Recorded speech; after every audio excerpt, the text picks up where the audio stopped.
Yo, what's up everybody? Edgar with That One Solar Shine. Up on the roof right here. It's gonna be a good one. We got some filthy panels, but most importantly, I'm gonna teach you a couple things. I'm gonna show you a couple things. Stay tuned. What you're about to see is a rotary brush, another rotary brush, and also a manual brush, okay? We're gonna talk about tips, tricks, do's and don'ts to these pieces of equipment, to these tools that you need as a solar panel cleaner, right? When you're dealing with solar panels. When we talk about solar panels, we talk about the photovoltaic solar panels, okay? The ones that take in the sunlight and give you energy. I only mentioned that because I get a lot of calls. Oh, hey, you clean solar panels? I have these solar panels on my roof.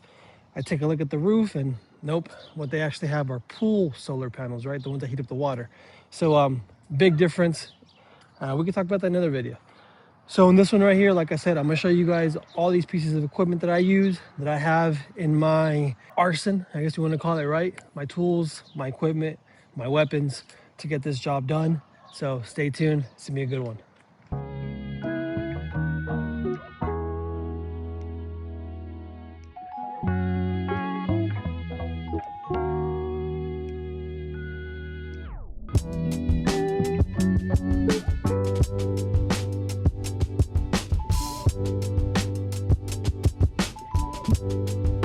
You guys can see right here, we got two brushes right here, right? Two blue brushes. These are both from the brand, the manufacturer called Cleantex, okay? It's the Solitech brush, okay? It's a little worn off right there. Solitech brush. We have a rotary brush, rotary just being that it spins, and then we have a manual brush, okay? They both connect to my pole right here the exact same way. So all we have to do is twist this off right here. It's an M22 fitting. That M22 fitting twists onto this neck right here for this manual brush, or it'll twist onto this neck for this rotary brush. Rotary is transmission driven. There's a little transmission in here, and that's what spins this brush, okay? It makes it basically rotate. All right, you guys have seen, maybe not have seen many of these many videos of this brush in action, but I know you have seen a lot of videos of the white rotary brush in action. The white brush is also a rotary brush, however, it's just a different manufacturer, different brand, okay? This one's really cool. I like this manual brush. It's really also nice because you can, depending on your angle from when you're cleaning, if you need to clean from a more vertical standpoint or even maybe from the ground, you can adjust this right here, okay? So obviously you will never use it like this, but I mean, if you're a little bit more out of pitch, you can bring it down. If you're really out of pitch, it's also like it's literally a 90 degree angle, okay? And then of course, when you find the right pitch, you want to lock it into place so it doesn't move. Like I said, both these brushes will attach to an extension pole. This extension pole right here has 1, 2, 3, 4, 5, 6 extensions. This one right here, I lock it into place because I'm never going to be pulling this adapter out that connects to my brushes, okay? This is just simply an adapter. For those of you who have extension poles and you want to get into this type of cleaning, this type of maintenance, you're going to find yourself an adapter. That adapter is going to go to an M22 fitting, and that M22 fitting is going to go to either one of these brushes. All right. Like I said, though, I lock mine into place just because I know I'm not going to take it out. I love a Gardner pole. Okay, it's very rigid, very durable, very sturdy, and it's also lightweight. It's my go-to pole for whenever I do these type of maintenance services. I do have other poles only because I've been trying them out. I've been finding, what I like, what I don't like. This is my go-to setup right here. Now, the reason why we have two different brushes, the reason why we keep these different brushes on hand at always is, like I said, because of what we're working with, okay? We don't know what we're working with. We don't know, obviously we know when we're actually on the job site, but this roof is going to be different from that roof. That roof might be different from that roof, right? And so forth. Those panels over there, you know, are going to be different from other ones. So also access points, okay? A lot of times, for example, let's just say that house right there to the left didn't have, I can see it right now, didn't have that first story roof, and it was just a straight shot up, right? Just a straight shot up from a 32-foot ladder. Carrying this rotary brush on this pole, going up a 32-foot ladder onto a 2-3 story building is heavy, all right? It's heavy, it's uncomfortable. You're talking about right here, this is probably a width span, or not a width span, but like, oh yeah, a length of 8 feet. So we're all about safety, and we're more about comfort and safety, all right? If I have to bring up this pole and do the job, I don't know, in a half hour versus taking this pole with that brush and doing the job in 10 minutes, but this pole and this brush is safer as I go up and down a 32-foot ladder, or I'm standing on a steeper roof, I don't mind the extra time knowing that I'm going to be safer with this pole. Does that make sense? I don't mind the extra time. I don't mind the extra effort, knowing that going up and down the pole, walking around the roof, carrying a pole and brush that literally probably weighs no more than 5 pounds. I would honestly say that one will probably weigh about 15 pounds with the pole. Oh, and the hose, everything, right? When the hose has water, it adds more weight, so it adds up. Someone might say, oh, 5 pounds going up and down ladder is nothing. Well, it adds up. And like I said, when it's 8 feet long, going over your shoulder or going up and down, it's really uncomfortable. So we talk about safety, we talk about comfort, okay? And that's what we think about every single day, because we want to make sure you get to work with your 2 arms and your 2 legs, your head on your shoulders, and you go to home with your head on your shoulders, with your 2 arms and your 2 legs, right? So like I said, the way it attaches is going to be extremely similar. Both of them have M22 fittings. They both just screw right on, okay? You guys see right here, it's there's Teflon tape.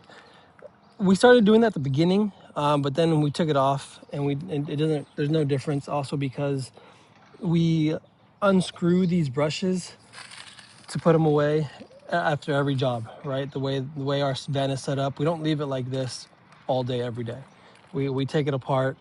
So just over time, the Teflon tape also kept getting undone. So we left it without Teflon tape.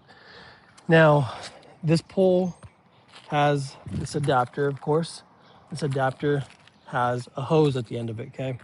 So this hose runs through the pole. In case you guys have seen other setups, across other channels, or if you yourself has a different setup, or your pole is on the outside, you could do that as well. I personally don't like that, because I just find that to be uncomfortable. So the hose runs through the inside, and this is, if I'm not mistaken, a 25 to 30 foot pole, 30 foot hose, right, from what I have. This brand, CleanTech, Solotech, they sell their own pole. If you wanted to buy the whole setup from them, brush and pole together, you could, okay? And that comes with a 100-foot hose, and the hose is black. It's gonna be the exact same setup right here. You're gonna get a male adapter, right? A pressure washer adapter. And then you are going to, right here. So again, the way I have it set up is I like to have my valve at the end of my hose to the start of my brush hose, okay? Some people like their valve right here. There's no right or wrong answer. It's all preference, all right? We typically, here at All One Solar Shine, we don't run splash guards for no particular reason, just because I want to make sure I see everything, get nice and clean. I want to make sure I see the edges. The splash guard, in some situations, it just kind of blocks that view in some situations. Also, when it's 100 degrees, 95 degrees, 105 degrees outside, I actually don't mind getting wet. So when you have the valve right here and you go turn on, turn off, you just get all that water spraying on you, especially if you're running a rotary brush. So that's the reason why we have the rotary brush here. Also, from experience, okay, when you're dealing with commercial jobs and you have this pole extended out, who knows what, 25, 30, 35 feet. And if something happens, which we've had happen, right? The pole, because when you have the rotary brush going in action and it spins and spins and spins, it catches one of these frames and it'll, send it somewhere. Does that make sense? So if you, right now we'll show you a clip at a commercial site when you have the pole fully extended and you're at one of the edges somewhere and it hits the frame, it can either go too much to the right, too much to the left, or maybe even send it all the way off the edge, right? If you're too close. What do you do if the valve is at the end, right? Close to the brush head. So now your brush is all the way over there at the, falling off the panel. You're 30 feet away. You're maybe on a scissor lift, you're maybe on a boom lift, you're on a metal roof, because we're talking commercial here. How do you turn the water off, right? So from experience, boom, all right? That's why you have a second guy. That second guy is holding this right here. So if there's any issue and you gotta turn the water off immediately, stop that brush from spinning, you turn it off right now. These are just simple quick connects. If you're not familiar with quick connects, right here, this valve, this quick connect, it opens up the female side, take the male side, insert it, and then now we can turn on the valve. When you go to perform the service, there's no difference as to how you do it. You want to make sure you do the top part, okay? And then after that, you want to make sure you do the full panels. So let's get to it. Again, same thing, depending on how dirty they are, you're gonna do one time, you'll either do 2 times, 3 times, or 4 times. You'll never do just once, okay? Doing one pass, no matter how clean they are, will not result in clean solar panels. You will have a streak here or there. So these ones will probably do 3 passes. Your house has never been cleaned. You use a lot less water with this brush as well. You haven't noticed, because it takes less. The rotating brush actually needs more water to actually, send that force and clean the brushes. And spin the brush. That's it. So those are the 3 passes for these 2 panels right here. Let's finish the rest. All right, everyone. So we got the Solitech. We're still dealing with Solitech brush here. And now we're gonna do with the rotary, okay? Same thing. Like I said previously in the other clip, we're gonna take our male 3/8 quick coupler and we're gonna insert it into our female 3/8 quick coupler, okay? Turn off the water, get that inserted. One key thing right here is make sure this female, when you pull the quick coupler down and it locks back into place, that the male is all the way inserted. Because if it's not, or if it doesn't make a clicking sound, if you're dealing with a nozzle, the nozzle's gonna shoot out like on a gun. But if you're dealing with the hose will just pop off and just get water everywhere, which is not fun. Okay, so I got that inserted. Let me fix this brush right here, get it ready, and then let's show you what it looks like. Turn the water on.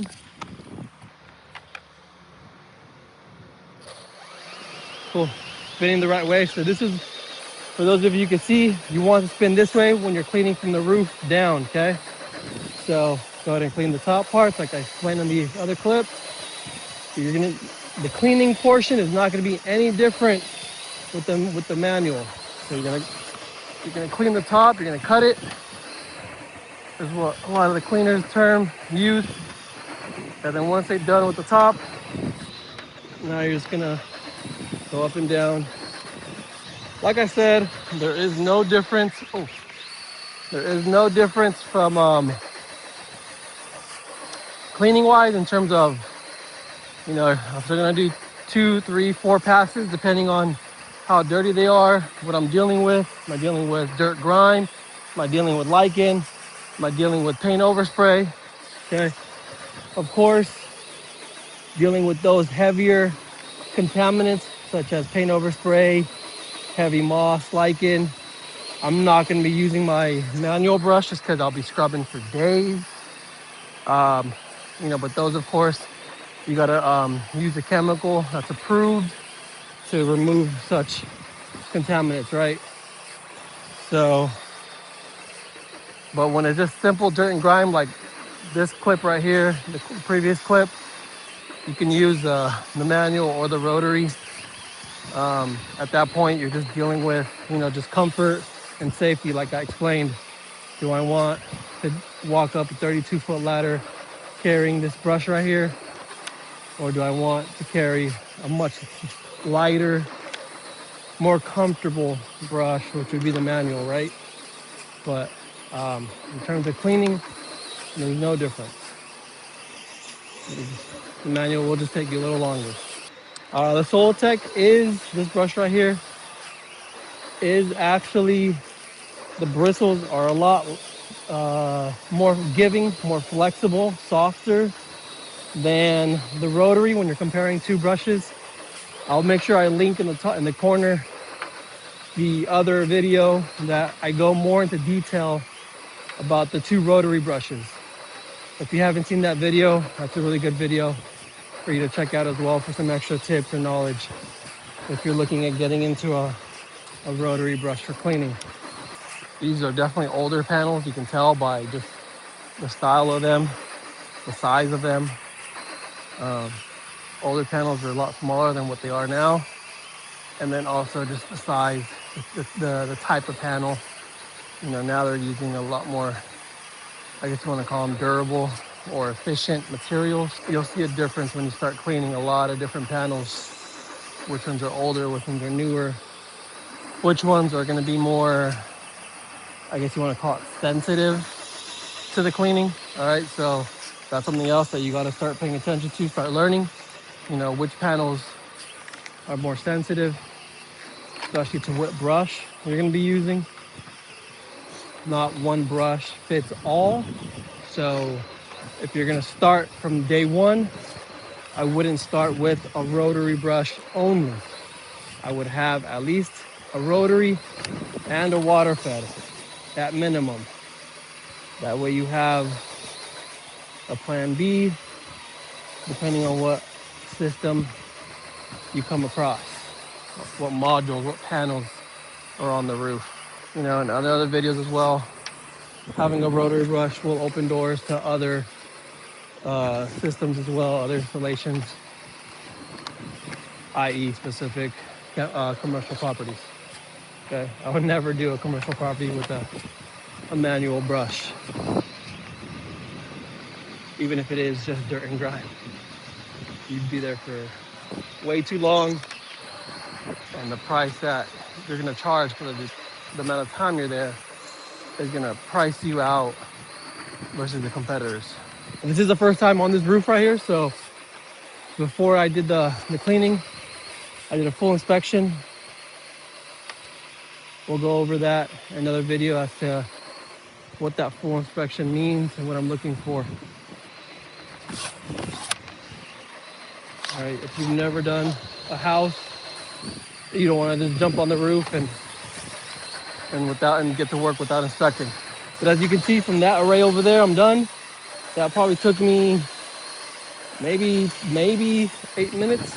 So as you guys can see from today's video, there's multiple tools, multiple pieces of equipment you can use when it comes to solar panel cleaning. And these multiple tools and the multiple equipment are recommended. Here at All One Solar Shine, we make sure to have the variety because we don't know what we're dealing with. We want to be safe, we want to be comfortable, and we want to be efficient, right? So depending on all the factors, whether it's the type of roof, the grade of the roof, is it super pitched, is it not?